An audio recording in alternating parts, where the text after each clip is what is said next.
Voici un autre mystère incroyable que l'on trouve dans les différences entre les évangiles synoptiques. À mesure que vous continuez à grandir, en réalisant que Matthieu, Marc et Luc s'adressent à trois groupes de personnes différents, et que les derniers seront les premiers et les premiers seront les derniers, en comprenant que Luc, Marc, Matthieu est l'ordre dans lequel cela se déroule à la fin, vous voyez que ces différences dans leurs évangiles révèlent la prophétie. Laissez-moi vous en montrer un autre. Dans l'évangile de Luc, au chapitre 23, alors que Jésus se rendait à la croix, on voit qu'ils l'ont revêtu d'une robe magnifique. Cela signifie blanche, radieuse, belle, brillante.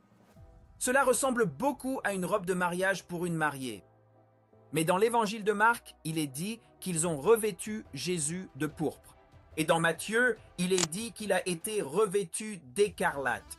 Alors, pourquoi ces différences? Est-ce parce que les gens étaient daltoniens? Bien sûr que non. Il y a un mystère prophétique qui révèle la fin des temps en son sein. Et si vous allez dans l'Apocalypse, chapitre 19, vous verrez que lorsque l'épouse de l'agneau est préparée, elle est revêtue de blanc. Et c'est la même magnifique robe blanche dont il est question dans la définition de l'évangile de Luc. Eh bien, qu'en est-il du pourpre et de l'écarlate que l'on trouve dans Marc et Matthieu? Et voilà que cela se retrouve dans l'Apocalypse, chapitre 17.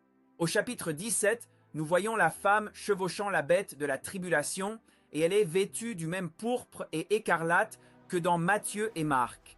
Pourquoi cela? Parce que Luc est avant la tribulation et échappera à toutes ces choses avant qu'elles n'arrivent, tandis que Marc et Matthieu auront leur part dans la tribulation des sceaux et des trompettes. Pour en savoir plus, rendez-vous sur ministryrevealed.com. Au revoir pour l'instant.